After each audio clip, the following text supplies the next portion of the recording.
Hello guys, आज हम इस वीडियो में देखने जा रहे हैं CUET के कुछ लीगल स्टडीज़ में। ठीक है, कुछ बहुत ही इम्पोर्टेंट क्वेश्चन, प्रिंसिपल फैक्ट वाले क्वेश्चंस आज हम टैकल करेंगे। और ये मेरी सीरीज़ का नाम है प्रारंभ बाय काजल चौधरी। आप इसको प्लीज़ इस वाले इन सभी लिंक्स पर फॉलो कर लीजिए ताकि आपको जो नोटिफिकेशन है वो जल्द से जल्द मिलती रहे इन क्लासेस के लिए। और CUET का अभी हमारे पास नोटिफिकेशन भी आ गया है कि किस बच्चे का एग्ज़ाम कब है, तो आप मुझे DM कर सकते हो, आप मेरे से कांटेक्ट कर सकते हो if you want for the enquiry. Okay, so let us start without wasting our further time. यहाँ पे आप देख रहे होंगे मैंने कुछ क्वेश्चंस यहाँ पर लगाए हैं और हम आज बहुत सारे क्वेश्चंस को टैकल करने वाले हैं। तो चलिए, हमारा फर्स्ट क्वेश्चन है प्रिंसिपल। सबसे पहले प्रिंसिपल फैक्ट की स्ट्रेटेजी मैं बता देती हूँ। हमें हमेशा प्रिंसिपल और फैक्ट वाले क्वेश्चन में प्रिंसिपल पर स्टिक रहना चाहिए। हमें कई सारे यहाँ पर प्रिंसिपल मिलेंगे जो उल्टी बात कह रहे होंगे, यानी कि मान लीजिए फॉर एग्जाम्पल वो प्रिंसिपल कह रहा हो कि थेफ्ट जो है वो इंडिया में चोरी करना नहीं है। अगर प्रिंसिपल ये बात भी बोल रहा है जो इमोरली गलत है तो आप उस पर स्टिक रहेंगे। इसमें जो आपका जो एग्जामिनर है वो आपकी ये चीज को चेक करना चाह रहा है। और जस्ट अ मिनट, तो प्रिंसिपल में हमें दिखता है कि acceptance of proposal must be the exact mirror image. Exact mirror image क्या होती है? जैसे मैं अपने सामने अगर मान लीजिए शीशा लगा दूं तो मेरी बिल्कुल वैसी ही पिक्चर या इमेज जो है वो फॉर्म हो जाएगी उस मिरर के ऊपर। यानी कि एक्सेप्टेंस भी उस प्रपोजल का वैसा ही होना चाहिए जैसा प्रपोजल दिया गया है। ठीक है, तो एक्सेप्टेंस उसी का आप कर सकते हो जिसका प्रपोजल दिया गया है। यहाँ पर प्रपोजल 500 रुपए की चेयर का दिया गया है लेकिन आप चाहते हो कि आप 400 की खरीदो, तो यहाँ पर एक्सेप्टेंस नहीं हुआ है। ठीक है, सो A will be the correct answer.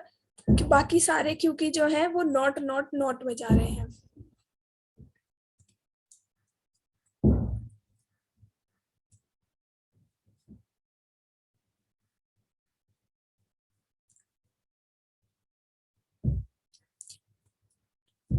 Next है, an agreement with a boy below the age of 18 year is not enforceable. Next कह रहा है, a man entered into an agreement with a girl. Boy से हमारा जो principal है वो boy के बारे में बात कर रहा है और फैक्ट जो है हमारा गर्ल के बारे में बात कर रहा है, इसीलिए यहाँ पर हमारा आंसर डी हो जाएगा, no inference can be drawn.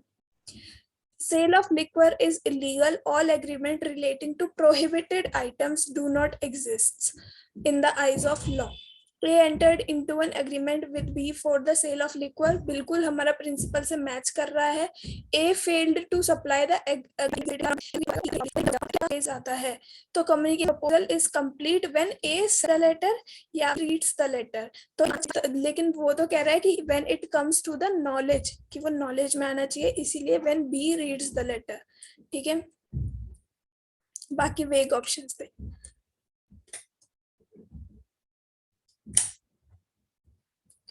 Okay, A went to the shop of B and picked a toothbrush and gave a check of ₹20. Shop पर गया, चेक दे दिया, 20 रुपए का टूथब्रश ले आया। तो यहाँ पे क्या प्रपोजल होगा? यहाँ पे बिल्कुल प्रपोजल होगा, क्योंकि कहीं पे भी किसी लॉ में नहीं लिखा कि आप छोटी सी छोटी कमोडिटी के लिए चेक यूज नहीं कर सकते, बिल्कुल कर सकते हैं। तो यहाँ पे आंसर हो जाएगा,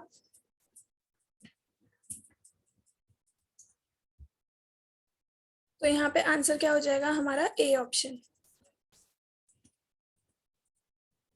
Property consists of right to possess, use, alienate, and right to exclude others. Sale is complete when property get transferred from seller to buyer. ए ने अपनी कार बेच दी बी को, बी रिक्वेस्ट करता है ए से, मतलब पहले ही ऑप्शन में कह रहा है वो कि उसने अपनी कार जो है वो ए को बेच दी है। यही सबसे इंपॉर्टेंट बात है इस पूरे क्वेश्चन में। B requested A to keep the car. B ने कहा कि आप मेरी कार रखिए, मैं जब आऊंगा आपसे अपनी कार ले जाऊंगा। तो जब पहले क्वेश्चन ही बोल रहा है कि सेल कंप्लीट हो चुका है, तो हम कैसे ऑप्शंस में चले जाएं कि नहीं कंप्लीट हो चुका है? तो answer A will be the correct.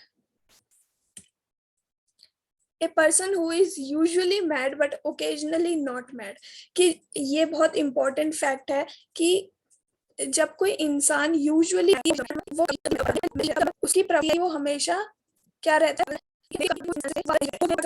Enter कर सकते हैं जब वो मैड नहीं हो, यानी कि इस कंडीशन में जब वो मैड ना हो तब वो बेसिकली कॉन्ट्रैक्ट में एंटर कर सकते हैं। तो ऐसा कब होगा? Fact A generally remains in the state of madness, वो जनरली मैडनेस में रहता है, पागल रहता है, लेकिन rarely become capable of understanding anything. तो वो बना सकता है, बिल्कुल बना सकता है, क्योंकि वो प्रिंसिपल से मैच हो रहा है। ठीक है, so A will be the answer. An agreement without free consent can be enforced only at option of the party whose consent was not free. जिसका consent free नहीं है, उसके consent basically वो उसको enforce करवा सकता है अगर उसका consent ले लिया जाता है, यानी कि ये voidable होता है। ठीक है, A obtains the consent of B to enter into an agreement by putting a gun on the head of B's girlfriend. यानी कि coercion हो रहा है, तो किसके सिर पे गोली रखी है ये कोई मैटर नहीं है, लेकिन किसको कोयर्स किया जा रहा है कि आप एंटर करो, उसके बॉयफ्रेंड को, यानी कि बी को, यानी कि B can enforce the agreement यहाँ पे। और इसको बेसिकली हार्ड बनाने के लिए लिखा जा सकता था कि जो अग्रीमेंट है वो गर्लफ्रेंड बेसिकली इन्फोर्स करा सकती है, क्योंकि उसके सिर पे बेसिकली बंदूक रख रखी थी। तो ऐसे हार्ड बनाया जा सकता था क्वेश्चन, लेकिन आपको इजी बना के दे रखा है, तो answer A will be the correct. Where one of the parties to a contract was in position to dominate the decision of other party, the contract is enforceable only at the option of party who was in a position to dominate. तो basically ये क्या कह रहा है, ये हमें false, अगर आपने कॉन्ट्रैक्ट लॉ ऑफ कॉन्ट्रैक्ट पढ़ा होगा, ठीक है, तो बेसिकली ये उल्टा लॉ हमें बता रहा है। कॉन्ट्रैक्ट में अगर जो डोमिनेटिंग अनड्यू इन्फ्लुएंस जो होता है,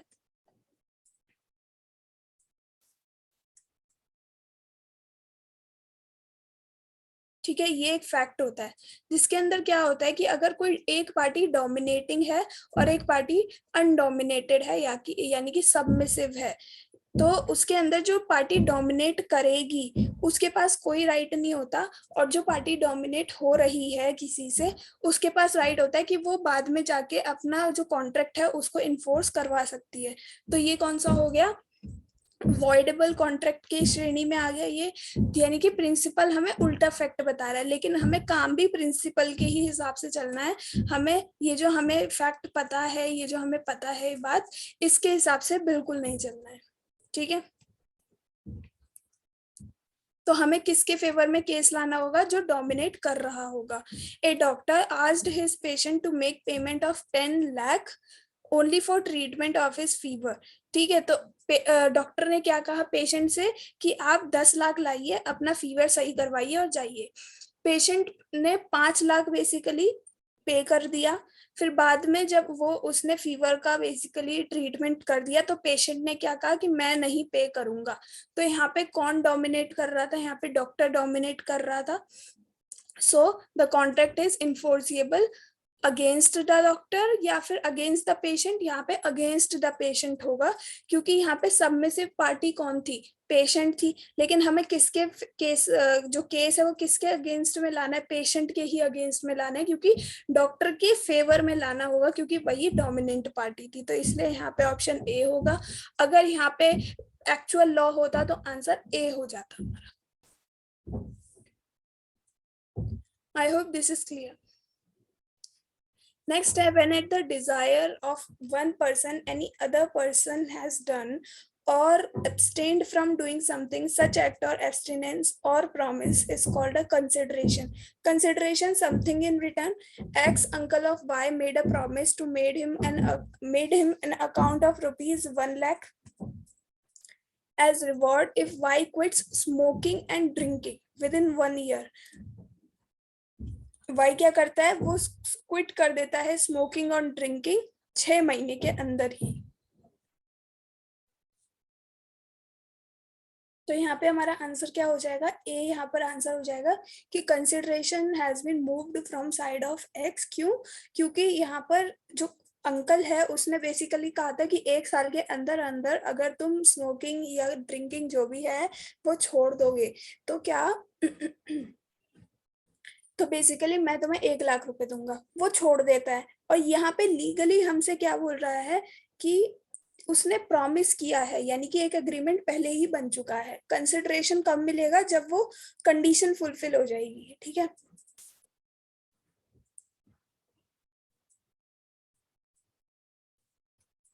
Law never enforces an impossible promise. A made a promise to B to discover treasure by magic, कि मैजिक की मदद से वो ट्रेजर बेसिकली ढूंढ लाएगा। तो यहाँ पे law will not enforce the promise, ठीक है। व्हेन अ पर्सन, यहाँ पे प्रॉमिस की हमें वो दे रखी है पूरी definition. So x made a promise to y to repair his car engine, car engine की बात हो रही है।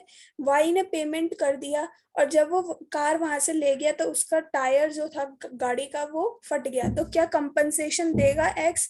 उसने कार इंजन ठीक करके दिया, टायर थोड़ी ना ठीक करके दिया, तो कोई भी कंपनसेशन नहीं मिलेगा। So C will be the answer. whoever takes any movable property, हमेशा मूवेबल प्रॉपर्टी का ही थेफ्ट किया जाता है। किसी ट्री का भी थेफ्ट किया जा सकता है अगर उसको काट दिया जाए।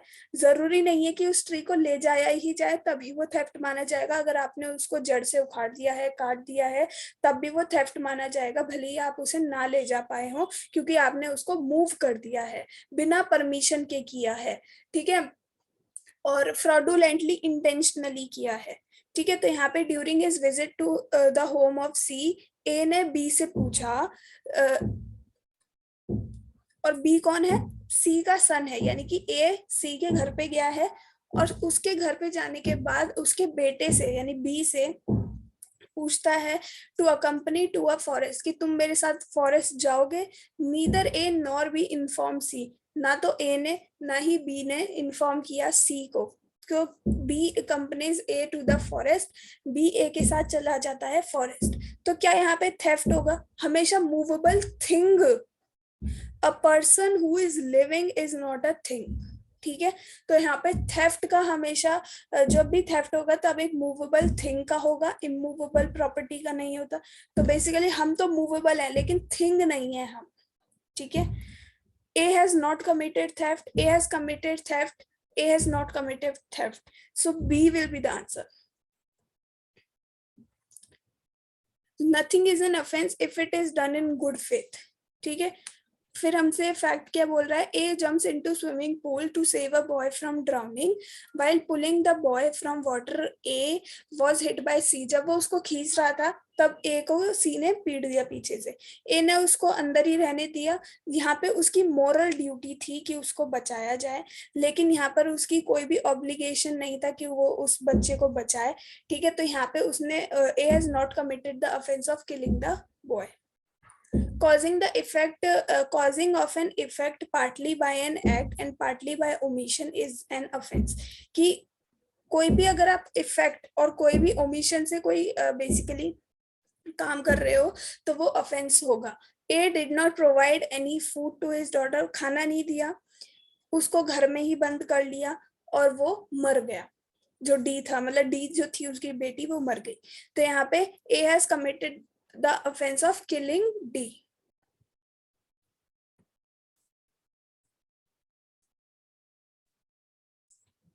A, under the influence of madness, attempts to kill B.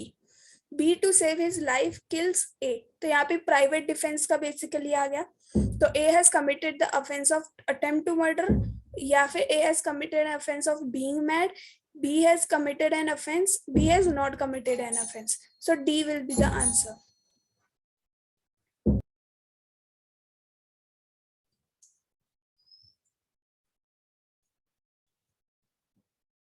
A man is guilty of not only for what he actually does, but also for the consequences of his doing. So A wanted to kill the animal of B. He saw B standing with his animal and fired a gunshot at the animal. The gunshot killed B. तो basically A जो है किसका animal मारना चाहता है? B के animal को। He saw B standing with his animal, उसने क्या देखा कि बी को भी देखा उसके एनिमल के साथ खड़े हुए, और उसने गोली चला दी। ठीक है, तो बेसिकली वो गोली उसके एनिमल को ना लग के उस बी को लग गई, तो यहाँ पे उसने किलिंग का बेसिकली कर दिया है ऑफेंस। क्यों कर दिया है? क्योंकि यहाँ पे ये बोल रहा है कि कंसिक्वेंसेस के लिए भी वो लायबल होगा।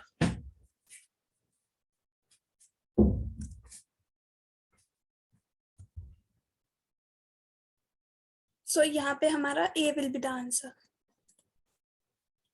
ए sells B a horse which A knows to be unsound, A को पता है कि वो अनसाउंड है, लेकिन A says nothing to B about the unsoundness, तो ए ने उसके अनसाउंडनेस के बारे में कुछ भी नहीं कहा, तो ए ने कोई फ्रॉड भी नहीं किया क्योंकि पूछा ही नहीं गया था।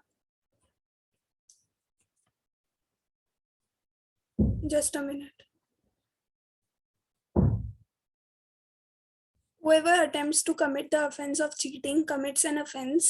Facts: A with an intention to defraud B, intention है obtain him an amount of ₹500, उससे 500 रुपए ले लेता है, तो यहाँ पे उसने offense of cheating किया है या फिर नहीं किया है, या फिर सिर्फ attempt किया है।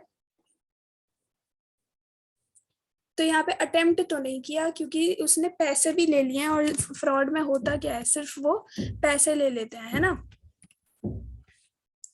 सो यहाँ पे answer will be A, sorry B.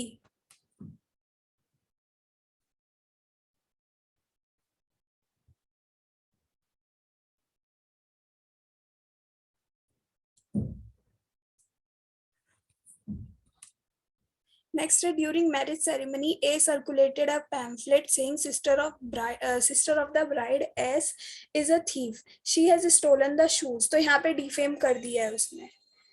A, B are working in factory और वो अनस्किल्ड लेबरर्स हैं, और हमारा प्रिंसिपल क्या बोल रहा है कि कुछ भी अगर इंजरी होती है एम्प्लॉयमेंट करते वक्त, तो उसके लिए लायबल होगा एम्प्लॉयर, जिसने भाड़े पे रखा है या जो जिसने बेसिकली काम पर रखा है। ठीक है, so B was sitting on the ground, A crossed B, all of the sudden stone जो थे वो बी के ऊपर गिर गए, वहीं पे बी मर गया, तो यहाँ पे एम्प्लॉयर लायबल होगा क्योंकि वो काम क्या कर रहे थे जो एम्प्लॉयमेंट में था। यहाँ पे आपको ट्रिक करने के लिए क्या दे रखा था कि वो अनस्किल्ड लेबरर्स थे, यहाँ पे आप फंस जाओगे। A, an Indian citizen have right to vote, was not allowed to cast his vote. ये super important basically question है, यहाँ पे basically उसको वोट नहीं देने दिया जाता है, जो कि उसका लीगल राइट है। लीगल राइट का ऑप्शन अगर होता है तो ये गलत है, so A will be entitled to damages. A will be the answer. A engaged B on April 12 to enter his service on June 1, but on May 11 A wrote to B. उसने कहा अप्रैल 12 को कि मैं ये ऑफर एक्सेप्ट करता हूं कि तुम मेरे यहाँ पर जून 1 से काम कर लेना। ठीक है, और ये बात उसने कब कहा?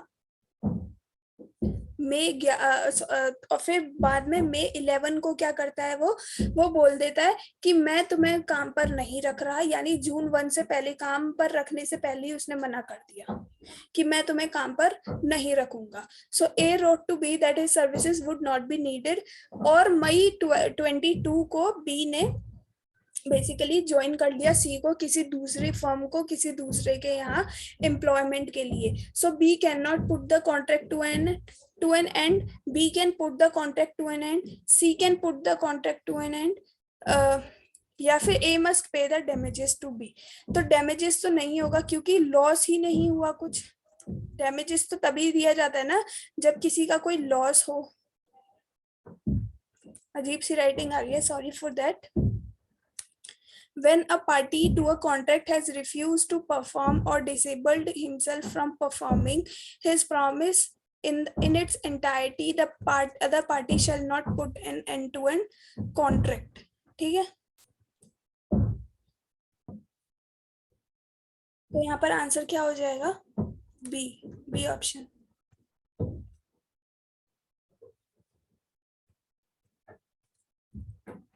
नेक्स्ट है everyone shall be permitted to take advantages of his own wrong. क्या बोल रहा है? A Ligeti was heavily drunk and driving his car at a speed of 100 km/h in a crowded market. एक crowded market में basically वो गाड़ी चला रहा है 100 की स्पीड पर. 100 की स्पीड तो हाईवे पर बेसिकली अलाउड होती है. तो यहाँ पे वो अपनी गलती कुछ कर रहा है. उस all of a sudden of his testator कुछ लोग जो है बेसिकली 5 लोग मर जाते हैं उसकी वजह से. So the legatee can take the benefit under the will या फिर legatee can not take the benefit under the will. So B will be the answer.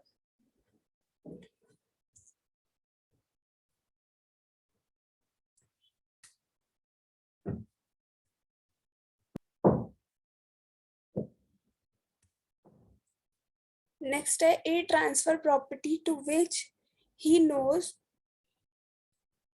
a transfer property of which he is the owner in favor of the unborn child. जो अभी तक basically आया ही नहीं है इस दुनिया में उसको ट्रांसफर की जा रही है. और हमारा प्रिंसिपल बोल रहा है कि लिविंग पर्सन के बीच में ही हो सकता है. तो property has not been transferred to the unborn child. An interest created dependent upon a condition fails if the fulfillment of the condition is impossible. A promises to pay rupees 10 lakh to B on condition that he shall marry A's daughter C. At the date on which A gave rupees 10 lakh to B, C was dead. जिस दिन उसने पैसे दिए C उस दिन मर चुकी थी. तो यहाँ पे interest of B is failed. यहाँ पे जिसको पैसे बेसिकली देने थे वो मर चुकी है.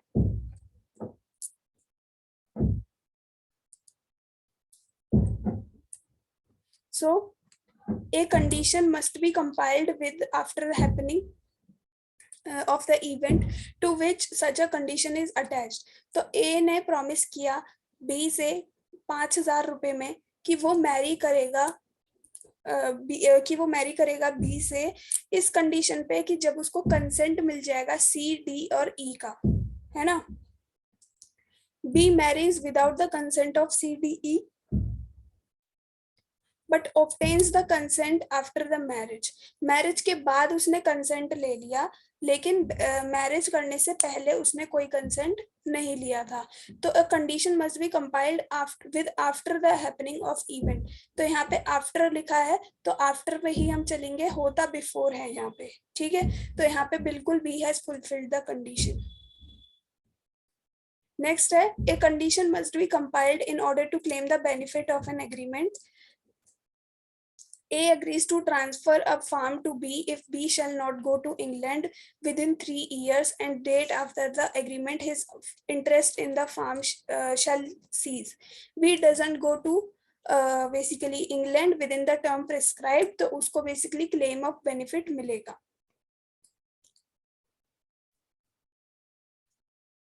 A आंसर होगा. Existence of all the alleged fact is relevant whether they occurred at the same time and place or at different time and places. Fact क्या है? A citizen of England is accused of committing murder of B in India by taking a part in conspiracy hatched in England. England में conspiracy की गई है, murder India में किया गया है. So the fact that A accused the commission of murder and conspiracy are relevant fact. बिल्कुल सही आंसर है.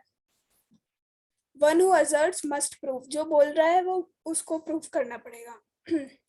A desires a court to give judgment that BCD shall be punished for a crime which A says BCD have committed.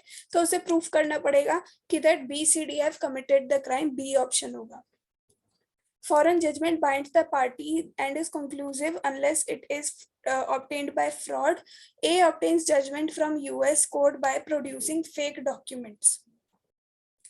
तो basically A जो है वो judgement ले रहा है US से जजमेंट आया by producing fake document. उसने वहां पर fake documents basically produce करे थे. तो new suit can be filed in India on the same fact.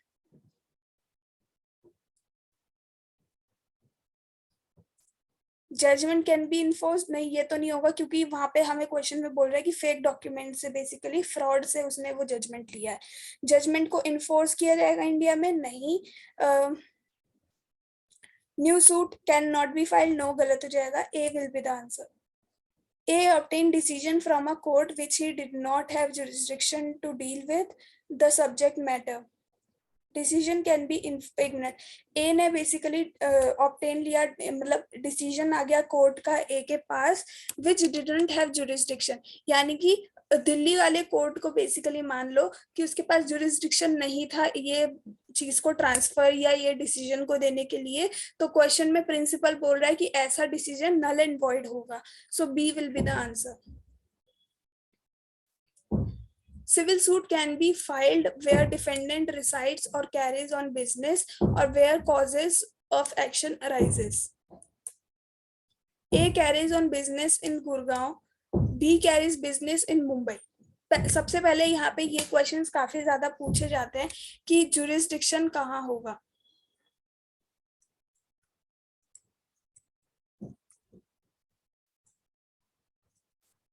Court का.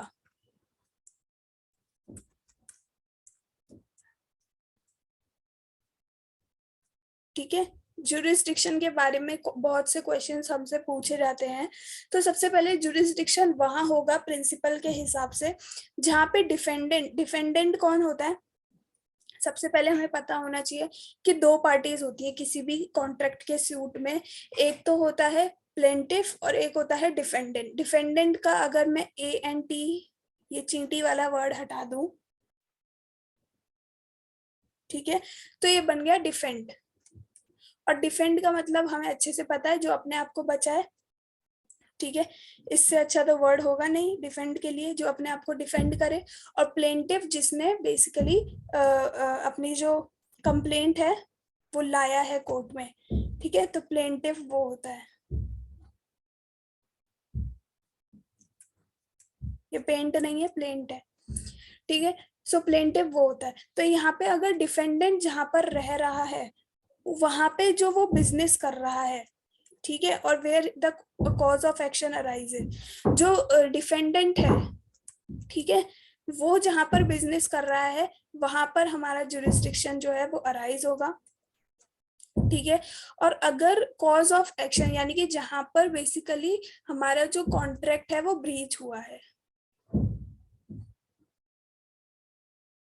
प्लेस ऑफ ब्रीच हो सकता है या फिर डिफेंडेंट जहां पर अपना बिजनेस चला रहा है वो जगह हो सकती है हमारा जुरिस्डिक्शन बेसिकली किसी भी कॉन्ट्रैक्ट के अंदर. So A carries on business in Gurgaon, B carries on business in Mumbai. B through his agent in Gurgaon purchases goods in Gurgaon and takes delivery through agent in Gurgaon. Where civil suit for payment of price can be filed by A. हमें यहाँ पर बिल्कुल पता नहीं है कि defendant कौन होगा, किसने यहाँ पर बेसिकली ब्रीच किया है,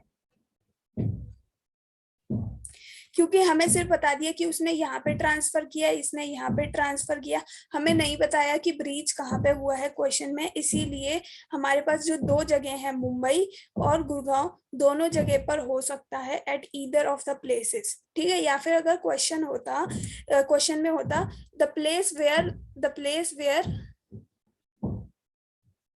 द कॉन्ट्रैक्ट इज ब्रीच्ड या फिर place where defendant basically carries out his business. ठीक है, ये सारे हमारे ऑप्शंस हो सकते थे यहाँ पर. नेक्स्ट है an agreement is signed and executed, same principle है, and executed in New Delhi between A and B for supply of goods where in B is to supply goods to be delivered at New Delhi to client of A. A carries on business at Haryana, B carries business in UP. Civil suit कहाँ पर file होगा, क्या कहीं पर बताया है कि किसने ब्रीच किया है? नहीं. ठीक है, सो एट हरियाणा और एट न्यू दिल्ली, डी होगा. 35 बोल रहा है, a decision is given by court at New Delhi on a contractual matter against X in a suit between X and Y. X is resident of Maharashtra and he has properties in Maharashtra and Gujarat. X कहाँ का resident है? महाराष्ट्र का. ठीक है, और अपना business कहाँ पे चलाता है वो, उसकी प्रॉपर्टी कहाँ है? गुजरात में.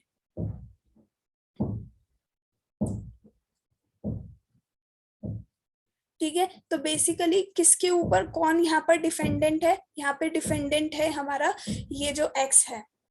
ठीक है, तो एक्स बेसिकली डिफेंडेंट है, वो जहां पर बिजनेस करता है, वो जहां पर रहता है, वहीं पर ये बेसिकली होना चाहिए।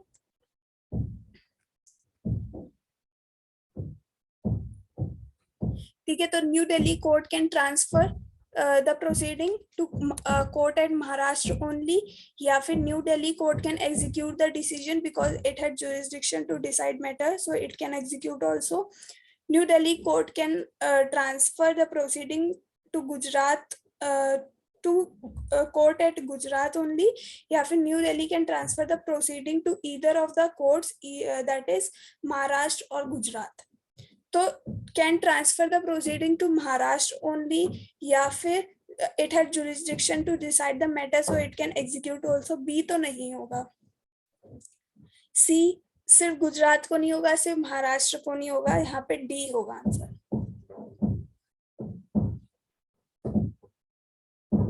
ठीक है, A is attacked by lion and lion drags him while he is carrying for help. B, a passerby picks up A's gun in good faith and fire. देखो गुड फेथ यहाँ पे कीवर्ड है कि उसका कोई भी माल इंटेंशन नहीं था। फायर एट्स लॉयन जिसमें ए को इंजरी हो जाती है। B has never use the gun before, उसने कभी भी पहले गन को यूज नहीं किया था, तो यहाँ पे बी जो है वो लाइबल नहीं होगा। ठीक है, बी ऑप्शन होगा। A, B, C were having a party in bar where A persuaded B and C to take alcoholic drinks. On the persistent persuasion, B and C also consumed alcohol. तो basically अगर आपको कोई जानबूझ के intoxicate करता है तो आपकी कोई गलती नहीं होगी, लेकिन अगर आपको कोई आप जानबूझ कर खुद ही इंटॉक्सिकेट कर रहे हैं अपने आप को, तब आपकी लाइबिलिटी होगी। So next question बोला है A, B, C were having a party in the bar where A persuaded B and C to take alcoholic drinks. तो A बोल रहा है कि B और C से कि दारू पी लो।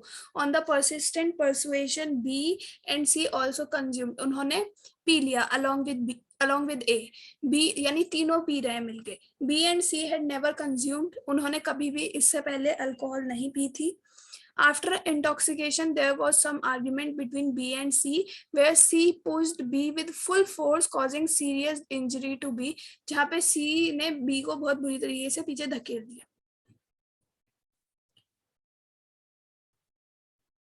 तो यहाँ पे हमें इसके अंदर क्या बोला जा रहा है कि nothing is an offense if it is done under intoxication and the person committing the offense was incapable, और उसको समझ नहीं आ रहा कि वो क्या कर रहा है उस वक्त। ठीक है, incapable to understand the nature of the act. Intoxication should be without knowledge or against the will of the person. उनकी will के against होना चाहिए। ठीक है, तो यहाँ पे क्या बोल रहा है कि A ने persuade किया B को। ठीक है, तो यहाँ पे उनकी विल के खिलाफ ही था ये बी और सी के। ठीक है, सी ने पुश किया है और बी को काफी ज्यादा चोट आई है। So C is liable, C is not liable, A is liable because A pursued it. जिसने जो काम ही नहीं किया वो उसके लिए लाइबल कैसे हो सकता है, तो सी इज नॉट लाइबल। ठीक है,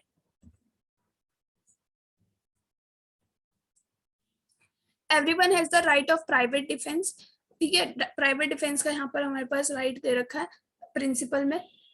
X receives information at 5 p.m. that Y, along with few friends, is planning to burn his crop at midnight, which is ready to be harvested. He does not inform the village police station, which was just 1 kilometer away. उसने जो 1 kilometre दूर police station है वहां पर जाकर उसने inform नहीं किया, ये इंपॉर्टेंट बात है यहाँ पे। He gathers his family members and directs them to collect some weapons, कि weapons लाओ आज पीट के दिखाएंगे इन्हें, in the form of swords, तलवारें ले आए, लाठी ले आए। ठीक है, at around 11 p.m. Y and his aides attacked the crop and a severe fight ensued, जहाँ पे Y को serious injury हो गया। तो यहाँ पर ये private defense बिल्कुल भी नहीं है। X and his family is liable। तो यहाँ पे अब क्वेश्चन आता है कि क्या सिर्फ एक्स लायबल होगा या फिर x and his family liable होगा। तो यहाँ पे जो प्राइवेट डिफेंस होता है वो सेल्फ के ऊपर होता है, ठीक है, किसी और सेल्फ के ऊपर होता है, या फिर किसी और को बचाने के लिए अगर आप प्राइवेट डिफेंस को यूज कर रहे हो तो वो भी प्राइवेट डिफेंस में आएगा, किसी के प्रॉपर्टी को बचाने के लिए। लेकिन यहाँ पे आप अपनी फैमिली को ही ले आए, ठीक है, तो यहाँ पे फैमिली का रोल नहीं होगा, ठीक है, क्योंकि प्राइवेट डिफेंस तो किसी पर्सन की खुद की जान बचाने के लिए होता है। यहाँ पे आप फैमिली को कैसे ले आए, तो यहाँ पे सी होगा आंसर।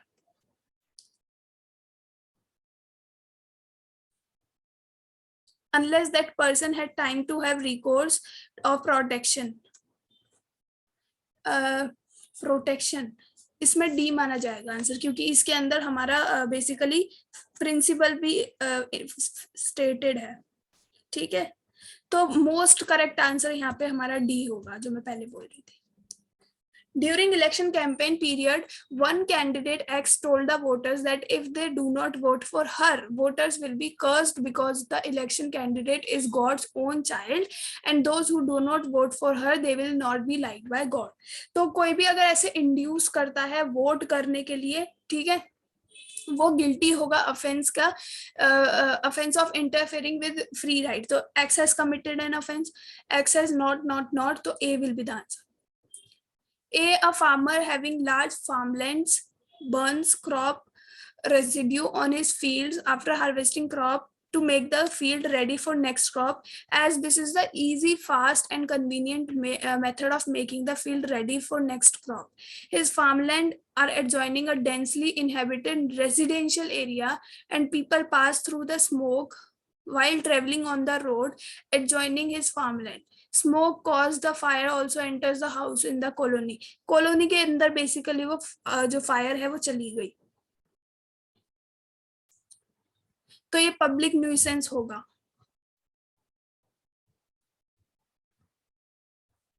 जरूरी नहीं है कि किसी स्पेसिफिक पर्सन को किया जाए, न्यूसेंस जो है वो प्राइवेट भी होता है, लेकिन यहाँ पे पब्लिकली हर किसी को हो रहा है, जो रास्ते में जा रहा है, जो वहां से जा रहा है, जो कॉलोनी है वहां पे आग लग गई, तो बेसिकली ये पब्लिक न्यूसेंस होगा, ठीक है, सी होगा answer. Death caused by rash or negligent act of a person is an offense. X was driving his SUV car in a lonely road leading to a forest at 160 km per hour. Suddenly, someone appears from the forest on the road, and in the resultant accident, the car hits the commuter, causing his death. तो basically x जो है वो एक SUV car चला रहा है, अकेला है, 160 की स्पीड पर एक फॉरेस्ट के अंदर।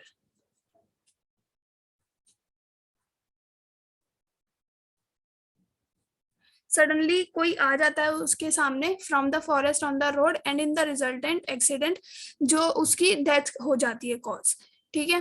सो X is not guilty because he was no intention, intention तो देखा ही नहीं जाएगा ना, एक्सीडेंट में कौन सा इंटेंशन होता है। X is not guilty of an offence as the accident has occurred on a lonely road, ये हो सकता है।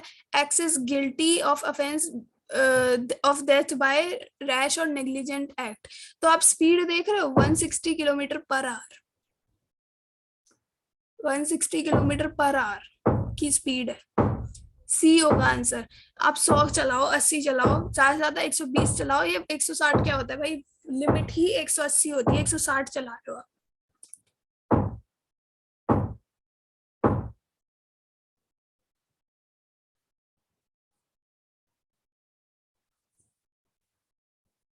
ये डाउटेड है ये क्वेश्चन, क्यों डाउटेड है, क्योंकि रैश और नेग्लिजेंट ये हो जा रहा है इतनी स्पीड को देखकर, हम इसको निगेट नहीं कर सकते।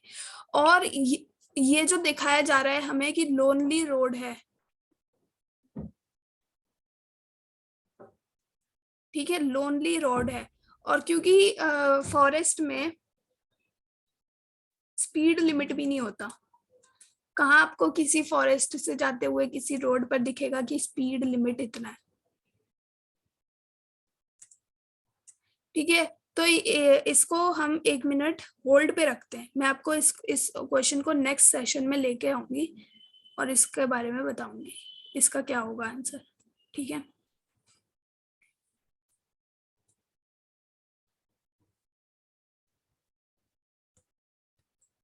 नेक्स्ट है whoever causes death by same he fact है और सॉरी सेम ही प्रिंसिपल है।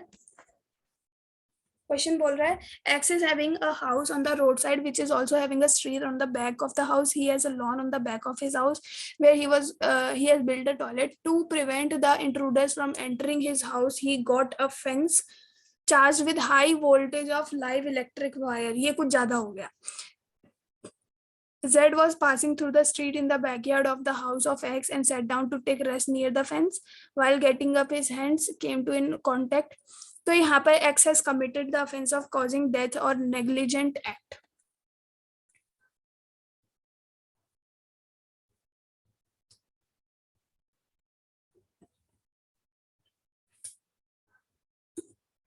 Killing is not murder if it is committed in a sudden fight without premeditation in a heat of passion, यानी कि sudden provocation का principle है।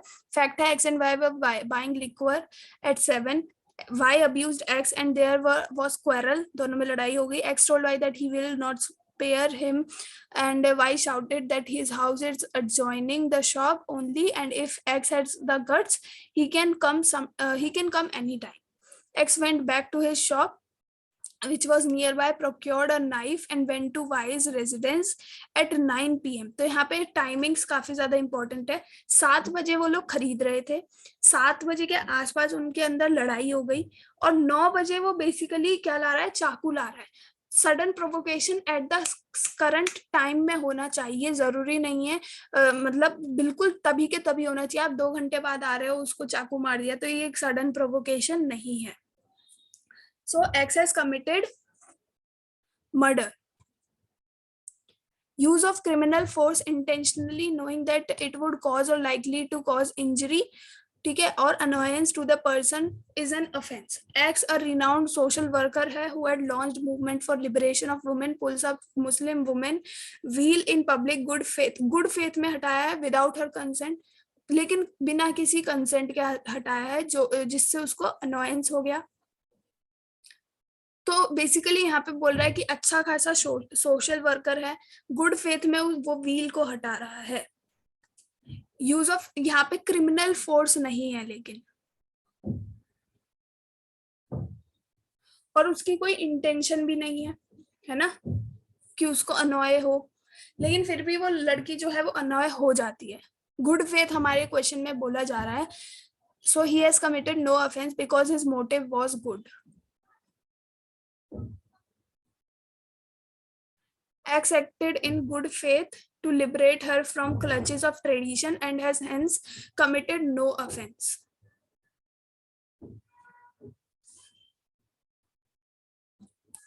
B होगा यहाँ पे answer.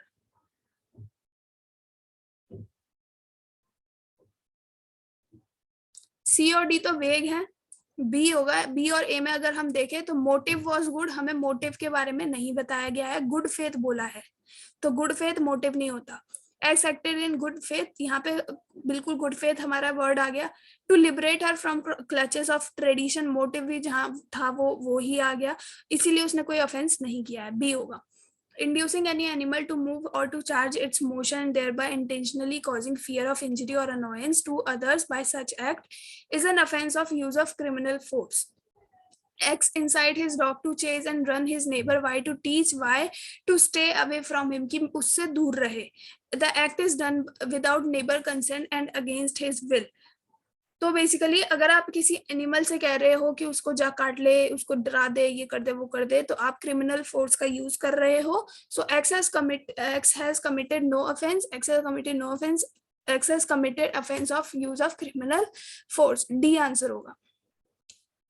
X, wife of Y, saw her husband Y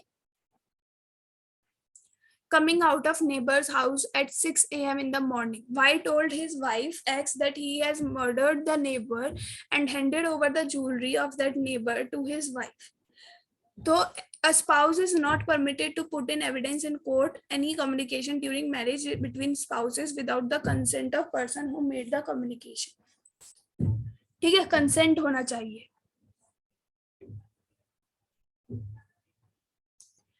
तो basically क्या बोल रहा है, एक स्पाउस यानी कि जो बेसिकली दंपति होते हैं या फिर पति पत्नी बोल लो, वो उनको परमिट नहीं किया जाएगा as an evidence any communication during marriage between the spouses without the consent, बिना किसी कंसेंट के of the person who made the communication. ठीक है, तो X is allowed to appear as a witness in court to depose that her husband has told her that he committed murder.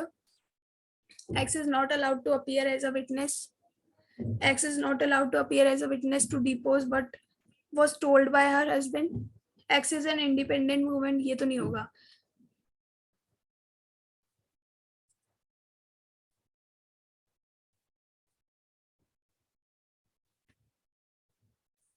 यहाँ पे consent की बात ही नहीं की गई है, विदाउट द कंसेंट।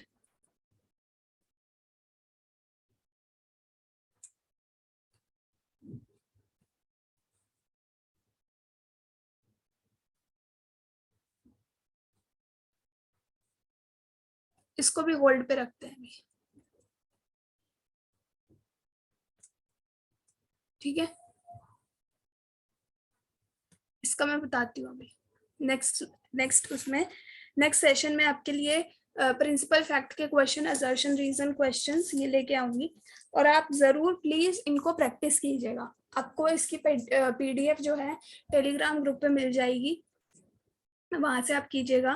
टेलीग्राम को ज्वाइन करने का नीचे आपको डिस्क्रिप्शन में लिंक भी मिल जाएगा, यहाँ पर भी स्क्रीन पर शो कर दूंगी। व्हाट्सएप, इंस्टाग्राम, सारे हैंडल्स के लिंक आपके सामने होंगे, आप वहां से ज्वाइन कर पाएंगे।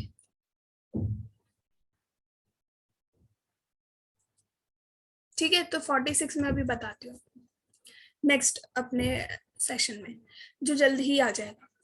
X was told by Y, whom X trusts, that Z has murdered A. X को एक मिनट, जस्ट अ मिनट।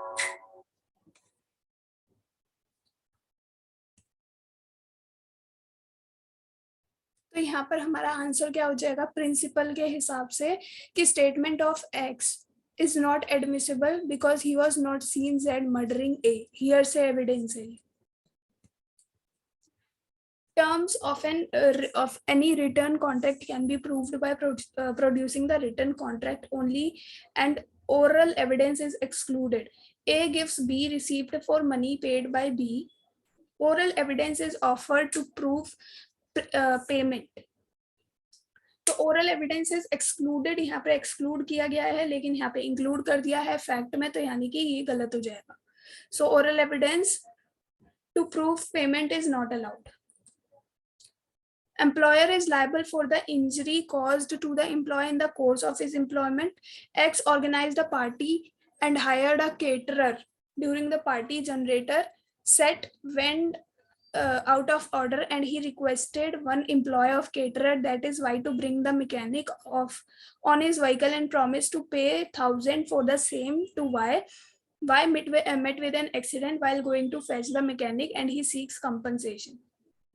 तो बेसिकली एक पार्टी ऑर्गेनाइज की गई है और जनरेटर जो है वो आउट ऑफ ऑर्डर चला गया। उसने एम्प्लॉय से कहा अपने केटरर से कि वाई जो है वो लेके आए इस मैकेनिक को।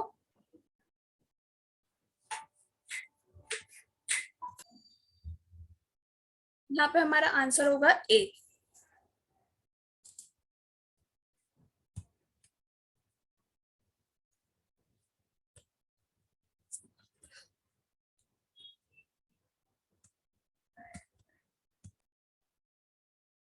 So in this video guys, do like, share and subscribe my channel in order to get notified with my latest videos.